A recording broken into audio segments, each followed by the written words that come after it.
Voilà, donc de nouveau, bonjour tout le monde pour ce petit webinaire autour des sujets supply chain et finance. Donc, le sujet du jour, c'est comment est-ce qu'on peut gérer à la fois le flux physique et les flux financiers. Et on va aussi voir que derrière, il y a quand même une culture commune qu'on va découvrir, hein. C'est-à-dire la gestion des deux flux, elle a des points communs et il y a aussi un lien fort entre les deux. Donc, quels sont les sujets de ce petit webinaire? Bon, on va découvrir un peu la finance et son rôle dans la gestion de la supply chain. Je vais rapidement vous présenter quelques concepts clés de la gestion financière de la supply chain autour de ce qu'on appelle supply chain finance en anglais. Et la dernière partie, je vais vous présenter une manière ludique de découvrir les aspects d'une gestion intégrée de la supply chain, c'est-à-dire de la gestion des flux physiques et des flux financiers à travers un jeu en ligne qui s'appelle The Cool Connection.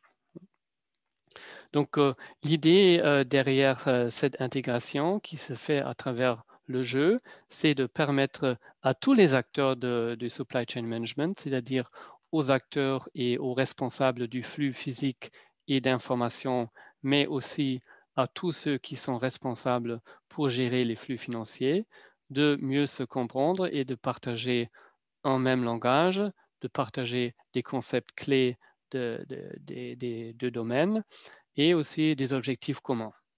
Et cela pour le bien de l'entreprise, c'est-à-dire pour que l'entreprise devienne plus profitable et pour qu'elle serve mieux ses clients, mais aussi pour tous les autres acteurs qui sont impliqués. Donc, pour les clients des clients et pour les fournisseurs des fournisseurs et pour les acteurs financiers qui participent dans cette supply chain.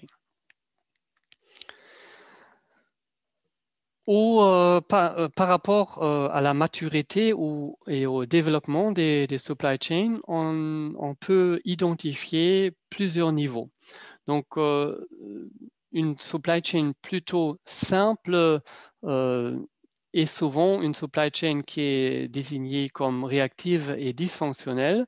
Et c'est une situation où on a des activités qui ne sont pas liées, il n'y a pas de coordination de flux.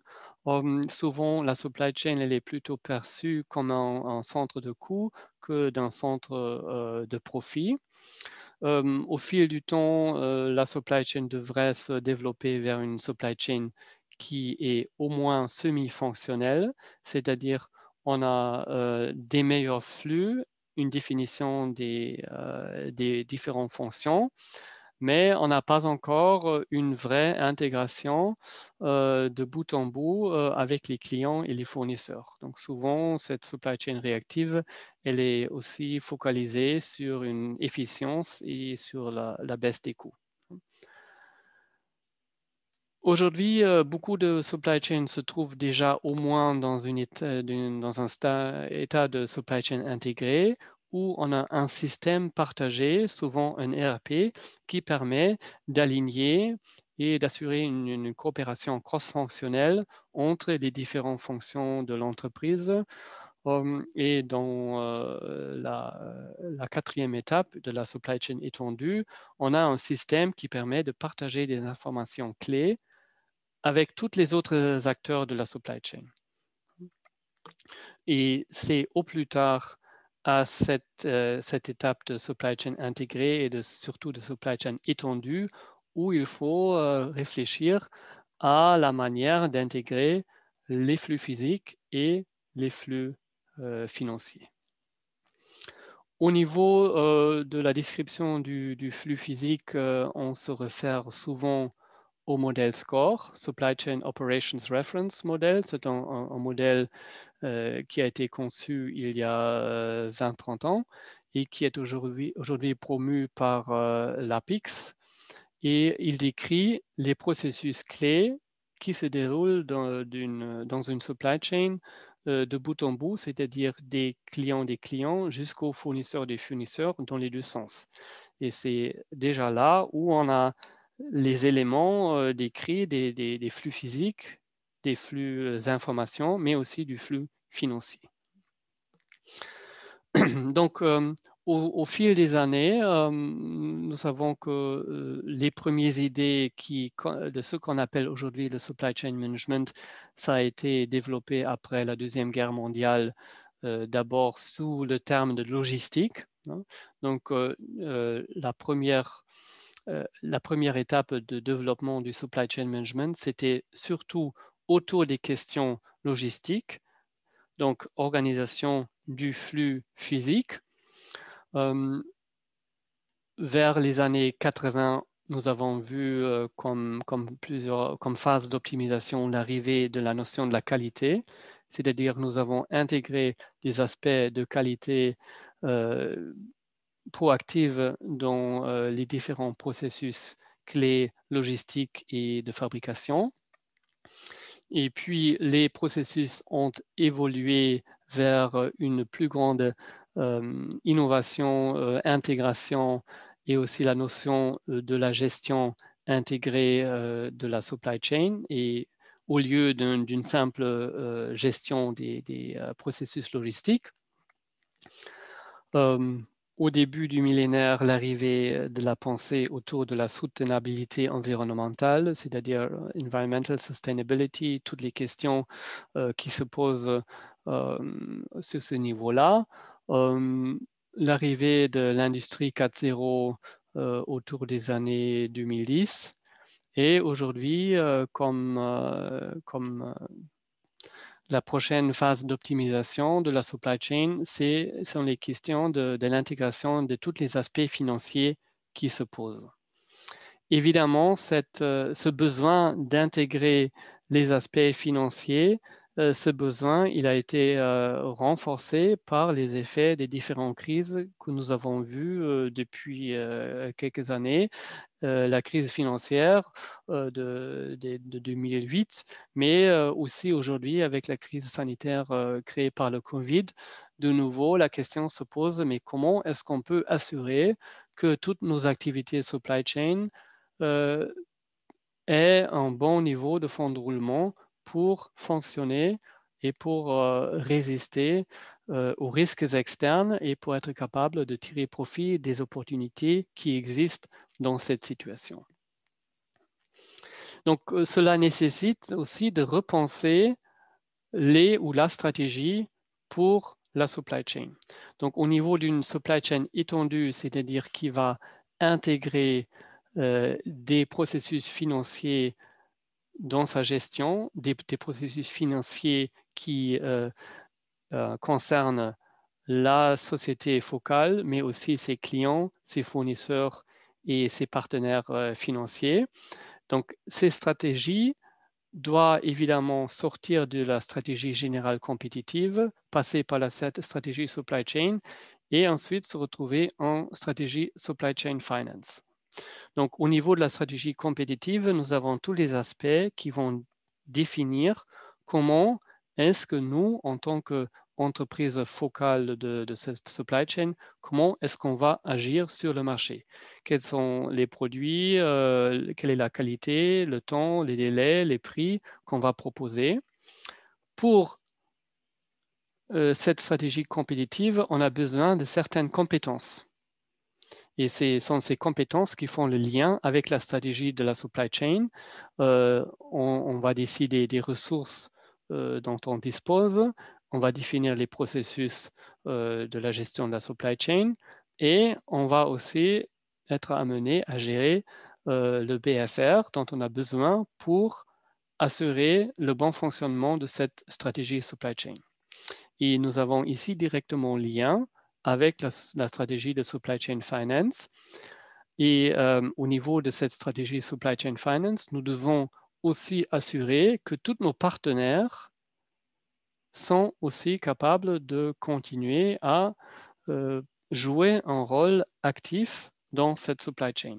C'est-à-dire nous avons besoin d'assurer 3 éléments clés, c'est-à-dire d'abord la stabilité. Stabilité, cela veut dire que tous nos partenaires, nos fournisseurs, nos clients et les autres acteurs avec lesquels nous interagissons, que ces partenaires peuvent survivre. Le deuxième levier, c'est leur croissance, c'est-à-dire que ces partenaires peuvent se développer. Donc, ce n'est pas seulement nous, en tant qu'entreprise focale, qui veulent bénéficier de la supply chain, mais nous devons aussi assurer que nos partenaires puissent se développer.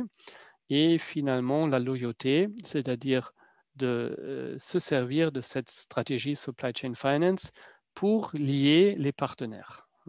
Et cela nous permet de créer une supply chain qui est plus forte, elle va être plus résiliente, elle va se développer de manière proactive vers une meilleure performance et à travers la loyauté, nous allons rester ensemble plus longtemps et alors être plus compétitive sur le marché.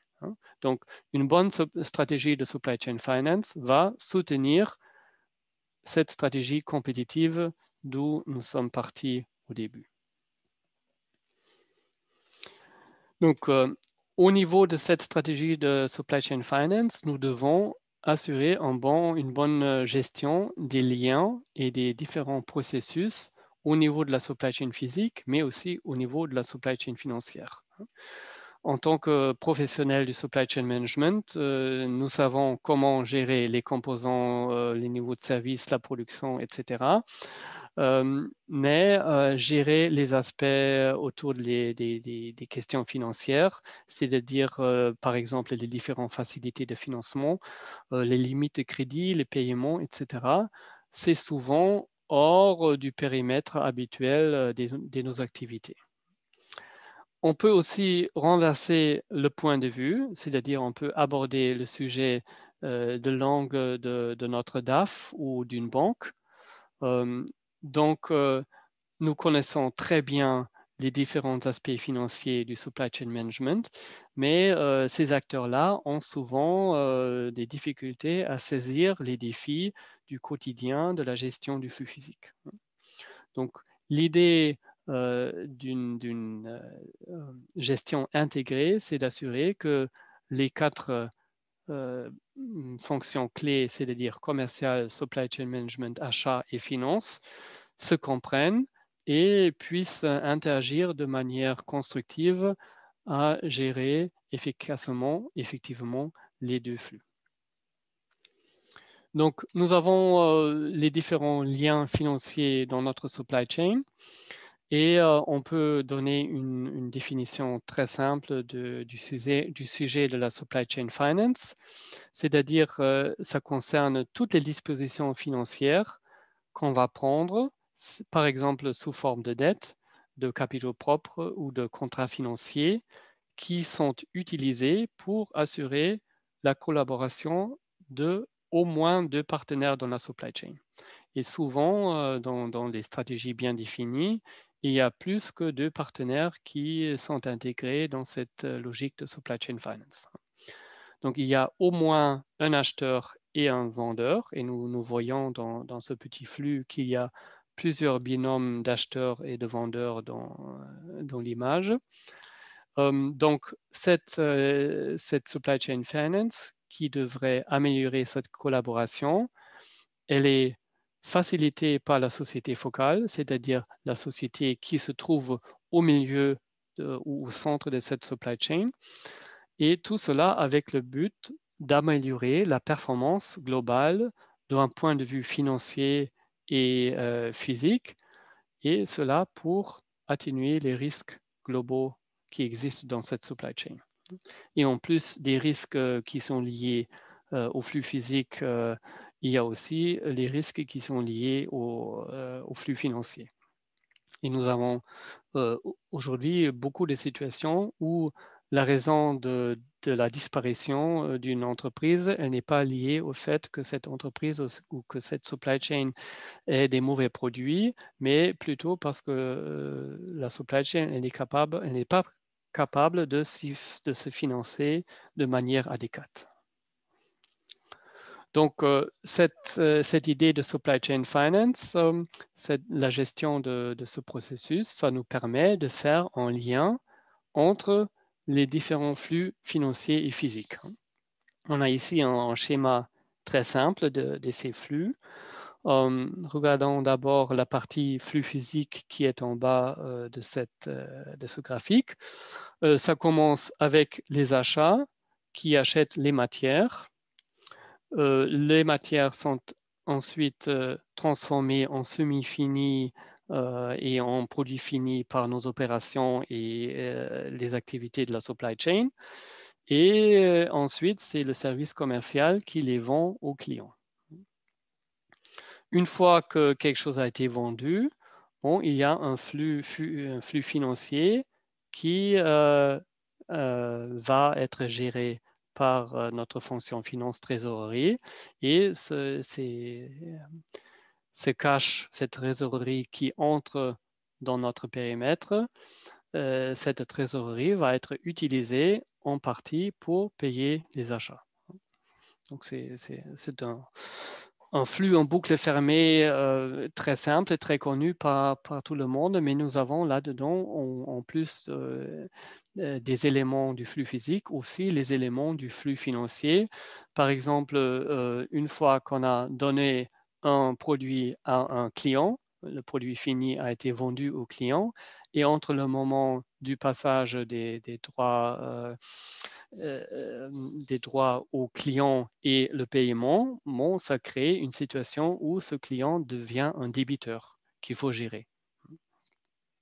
Au niveau de la gestion des finances et de la trésorerie, il y a la trésorerie, les niveaux de prêt, la question de couverture et d'autres qu'il faut aborder. Et à l'autre bout du flux, au niveau des achats, entre le moment de la réception d'une matière et le paiement de la facture vers ce fournisseur, ce fournisseur, c'est un de nos créanciers. Donc, la supply chain finance, elle fait le lien entre ces deux flux et elle fait aussi un lien interne entre les différentes fonctions, les différents services de l'entreprise qui sont impliqués dans cette gestion. Donc, entre la comptabilité et la finance, d'une part, le supply chain management et les achats, d'autre part. Voici un exemple de ce qu'on peut faire au niveau de ce processus, par exemple à travers un arbitrage des coûts de financement. Et le graphique vous montre une situation où les coûts de trésorerie, qui est exprimé par la courbe bleue, ce coût est une fonction de la solvabilité du créancier. Nous avons en ligne horizontale les différents degrés de qualité de solvabilité des acteurs. Ça passe du fameux triple A pour quelqu'un qui ne pose aucun risque pour ses créanciers jusqu'au B- tout à droite où le risque des défaillances est élevé et alors le coût des prêts va être très fort. Et dans une supply chain, entre tous les acteurs, nous avons, dans la plupart des cas, une situation où la solvabilité des acteurs est différente. Et on peut maintenant se servir de la bonne solvabilité d'un de ces acteurs pour permettre aux autres acteurs de prendre des prêts à un coût plus bas. Donc, dans l'exemple que vous avez ici, nous avons l'acheteur ici dans la flèche en bas et l'acheteur, il a une qualité de A. Et dans l'exemple, ça veut dire que ses coûts s'élèvent à 2%. Par contre, le fournisseur, qui est moins bien coté, il a un double B. Donc, pour lui, il doit payer 4%. Donc, si maintenant on arrive à financer les activités du fournisseur au niveau des coûts de trésorerie de l'acheteur, bon, on peut créer une valeur qui est égale à la différence entre les différents coûts. Donc, l'acheteur, il va se porter en tant que garant pour un crédit qui va être donné au fournisseur. Et ça va être moins cher pour tout le monde qui est impliqué dans cette supply chain. Donc ça, c'est un peu l'illustration de l'idée de base autour du supply chain finance qui joue sur l'arbitrage des différents coûts de financement. Donc, nous avons ici une autre illustration de cette situation. Nous avons au milieu l'entreprise focale qui s'engage auprès de sa banque pour financer les activités des fournisseurs matières tout à gauche, du fournisseur en deuxième position et des distributeurs. Et dans cet exemple, nous supposons que c'est cette entreprise focale qui est la meilleure cotée et qui va ainsi permettre à ses partenaires d'obtenir des prêts à des coûts plus bas. Ça peut évidemment aussi aller jusqu'au consommateur. Et il y a des cas où les entreprises focales d'une supply chain financent les crédits ou assurent les crédits à un certain niveau des consommateurs. Donc, voilà un autre exemple pour illustrer ce concept qui décrit un peu le processus, comment ça fonctionne. Donc, nous avons en premier temps un accord de supply chain finance entre l'acheteur, c'est-à-dire le bailleur dans cette image ici, et le financier. Ça peut aussi déjà impliquer le fournisseur. Ensuite, une fois que cet accord a été conclu, c'est le fournisseur qui va envoyer les marchandises vers le fournisseur. C'est la ligne verte avec le petit bateau qui assure le transfert du flux physique. Et ça va évidemment créer la facture du fournisseur vers son acheteur. Cette facture, elle est ensuite transférée du fournisseur vers le financier et l'acheteur, il déclare son acceptation de la facture. C'est-à-dire, il a bien vérifié la qualité de la marchandise, il a dit, bon, c'est bon pour cette facture, je vais la payer. Et à ce moment-là, c'est le financier qui va payer le fournisseur. Évidemment, il y a des frais et des intérêts qui sont déduits parce que les financiers aussi, ils veulent gagner de l'argent dans ce jeu, mais le fournisseur, il est payé tout de suite. Le fournisseur n'a pas besoin d'attendre le délai habituel de paiement de son client. Et par contre, l'acheteur, il paye la facture par débit direct normalement au moment de l'échéance de cette facture. Et ces concepts-là, vous les retrouvez dans ce jeu dont je vous ai déjà parlé, le jeu The Cool Connection. Donc, c'est un jeu interactif qu'on joue en équipe sur Internet. Donc, c'est quelque chose qu'on peut très bien faire aussi aujourd'hui en situation de confinement parce qu'il suffit d'avoir un ordinateur avec connexion Internet pour le jouer. Et dans le jeu, l'idée, c'est de découvrir les connexions entre les flux physiques et les flux financiers. Vous allez jouer en équipe avec 4 rôles. Il y a 4 managers, supply chain, achat, commercial et finance. Et vous devez prendre des décisions communes pour assurer que l'entreprise qui s'appelle The Cool Connection, que cette entreprise devienne de nouveau profitable. Et pour le faire, il faut bien veiller et sur les flux physiques et sur les flux financiers. Donc pour celles et ceux d'entre vous qui connaissent un autre jeu qui s'appelle The Fresh Connection, dans cet autre jeu-là, on ne regarde que le flux physique, mais ici, on ajoute toutes les notions autour de la supply chain finance. Donc, il y a plusieurs questions que je voudrais évoquer dans un petit moment qui intègrent cette vision finance dans la gestion de l'entreprise. Évidemment, il faut collaborer. Vous êtes en équipe de 4, donc c'est important de s'aligner sur les différentes décisions à prendre pour que les décisions du flux physique et du flux financier soient cohérentes. Voilà encore la présentation de l'interface qui vient d'être mise à jour il y a très peu de temps. On va jouer en plusieurs rounds. Donc, vous avez ici le round ou la manche qui est en train d'être jouée. Vous avez un petit dashboard qui vous décrit la situation de la profitabilité de l'entreprise de round en round. Et dans cet exemple ici, l'équipe elle a bien fait évoluer sa situation. Donc, les différents sujets qui sont abordés dans le jeu, j'ai laissé ce slide en anglais. Pourquoi? Bon, parce que ce jeu se déroule en anglais. Quand nous animons un séminaire avec le jeu en France, c'est évidemment l'animation va être en français, mais la terminologie clé, elle reste dans le jeu en anglais pour le moment au moins. Donc, il y a deux axes principaux. Le premier axe, c'est autour du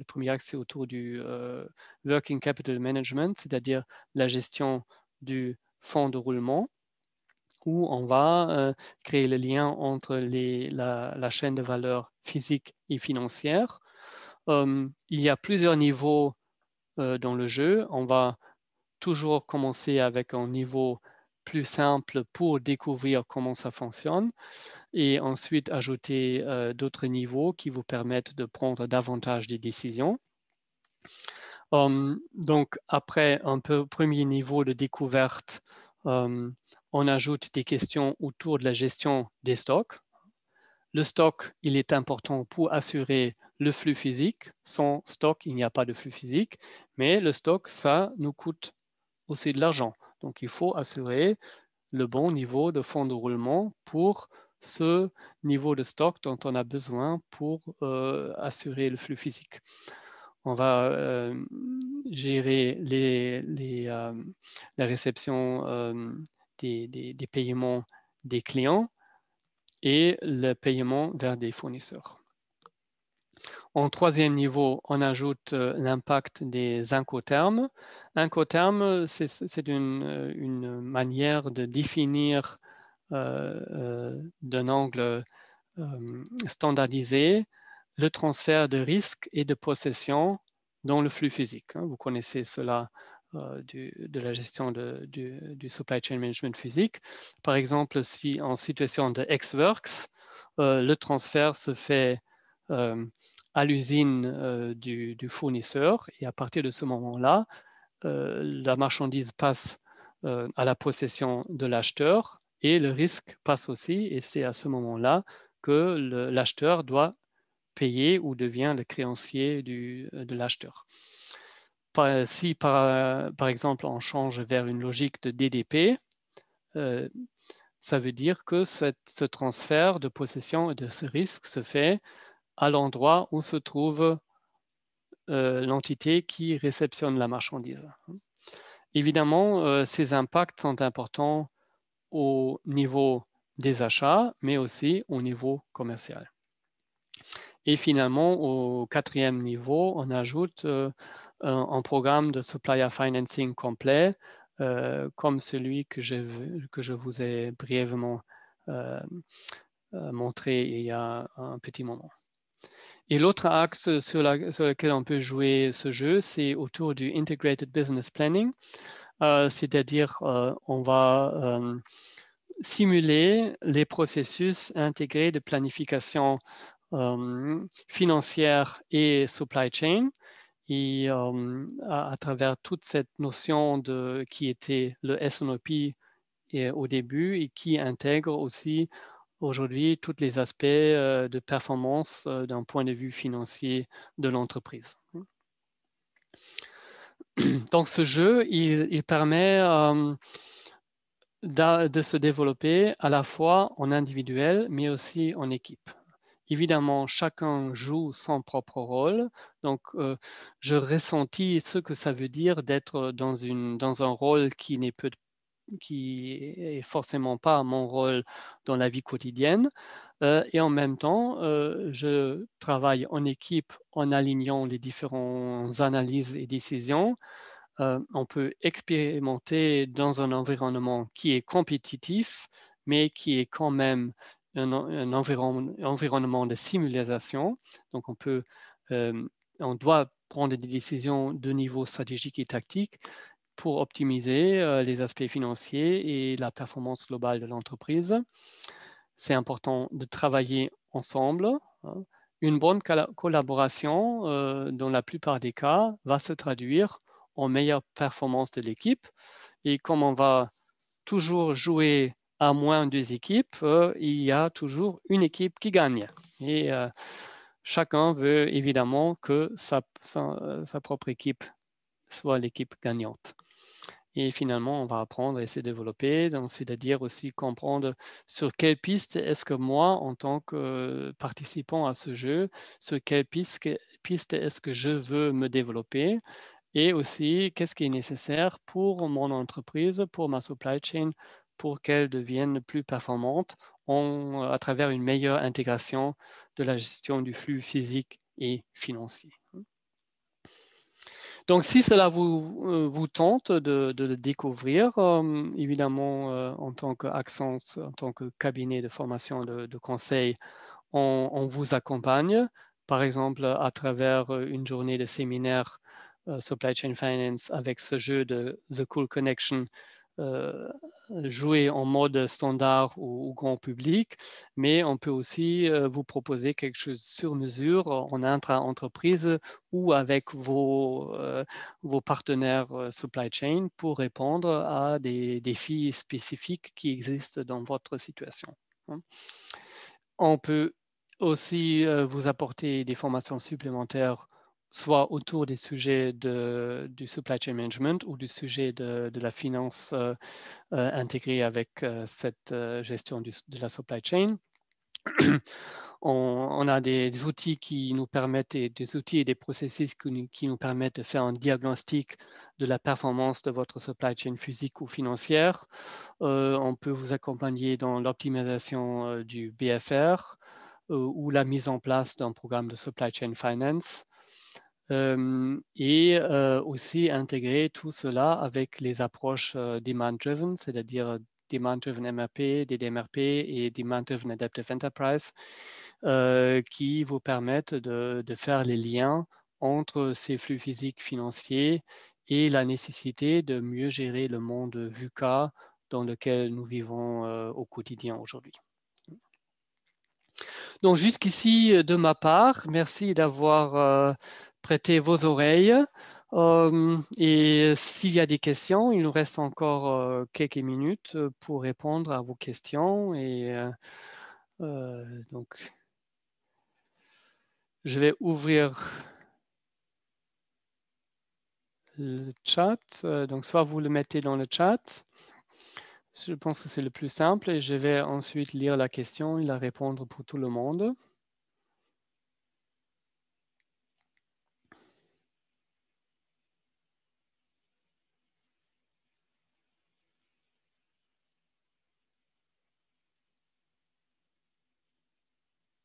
Ah, il y a une première question ici.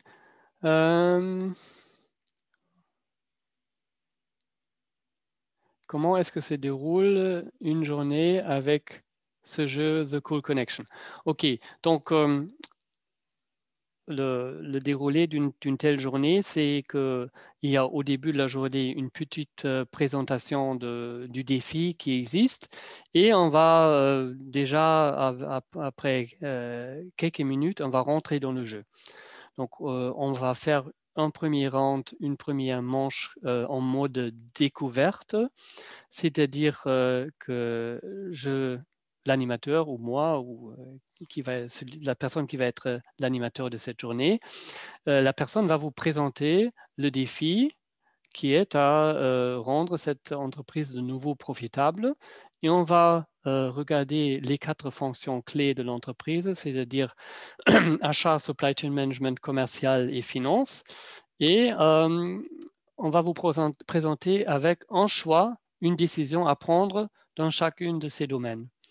Et dans cette première manche, vous allez décider normalement en mode démocratique quelle va être la décision à prendre. Et ça permet de découvrir à la fois le défi et les décisions qui existent. Et en même temps, on va déjà voir quel va être l'effet de ces premières décisions.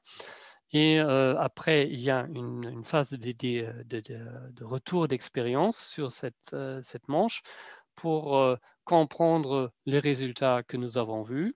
Donc, une fois toutes les décisions saisies, on va faire tourner la machine de calculation qui va simuler plusieurs années de fonctionnement de cette supply chain avec les décisions prises et on va alors prendre un résultat représentatif qui va nous indiquer, mais vu les décisions qu'on a prises, et vu la situation, vu l'environnement, quelle va être la nouvelle performance de l'entreprise et ça nous permet de discuter quel a été l'effet des différentes décisions. Est-ce que ces décisions ont été cohérentes?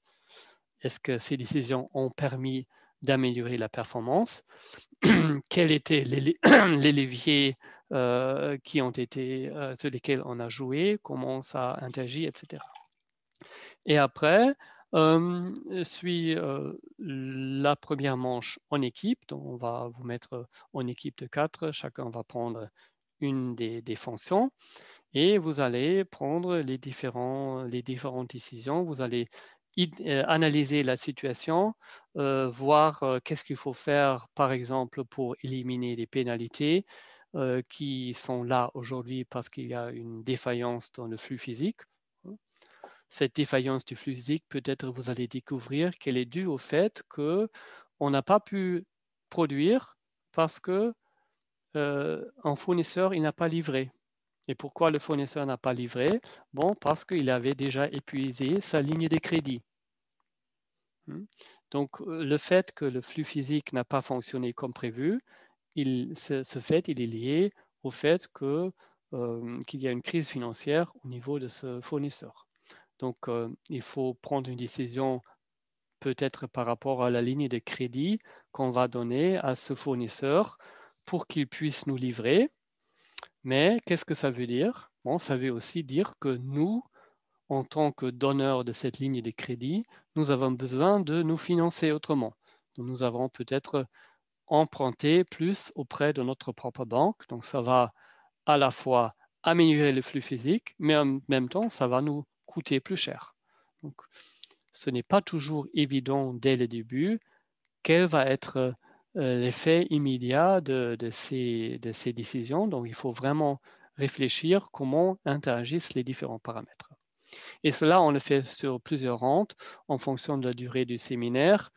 Il y a une présentation des concepts entre les différents niveaux qui vont vous permettre de comprendre de quoi est-ce qu'on parle, parce que moi, en tant que professionnel supply chain, les questions en finance, ça ne me dit rien du tout. Et d'autres qui viennent du monde des finances, ils ne comprennent pas ce que c'est qu'une frozen zone ou un taux de service, etc. Donc, on va bien partager ces différents concepts. Et en fonction du public, on va soit porter plus d'attention sur la présentation des concepts financiers ou les concepts supply chain.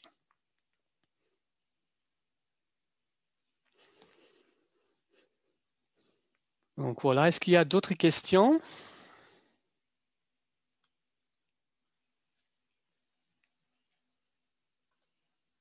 Non, vous êtes tous contents, prêts à vous jeter dans le jeu à la prochaine séance qu'on va vous proposer. Ah, il y a une autre question qui arrive. Hop.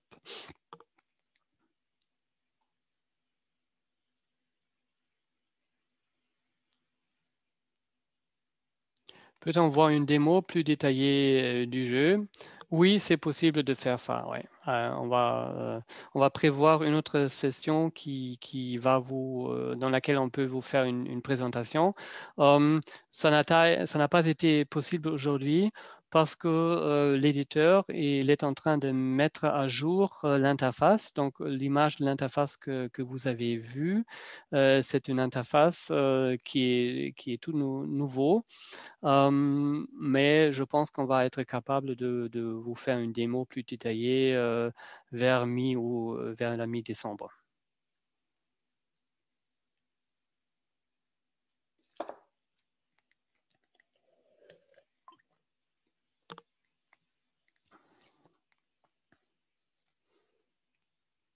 OK. Ouais, donc, merci beaucoup pour vos questions. Si vous voulez en savoir plus, n'hésitez pas à nous approcher, soit Nathalie Chanet de notre service commercial, soit moi-même ou quelqu'un d'autre de chez Accence. Et on va répondre à vos questions et à vos besoins. Donc, merci beaucoup de nouveau à tout le monde et bonne journée à tous. Et prenez soin de vous dans cette période de Covid. Merci beaucoup. Au revoir.